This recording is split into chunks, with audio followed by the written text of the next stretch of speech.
Ik schreeuwde. Ik schreeuwde het uit. Het drong meteen door dat het funest was. Elke dag sterft er wel iemand in het verkeer. De 678 mensen die in 2018 omkwamen op de Nederlandse wegen waren zelden groot nieuws. Maar wie waren die mensen eigenlijk?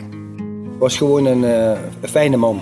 Met zijn jupje wat hij dronk iedere keer. Wat is er precies gebeurd? Waarschijnlijk heeft hij heel hard gereden. Is hij uit de bocht gevlogen, min of meer. En een meter of 20 door de lucht gevlogen, volgens mij met de auto. En hoe gaan nabestaanden om met de plotselinge dood?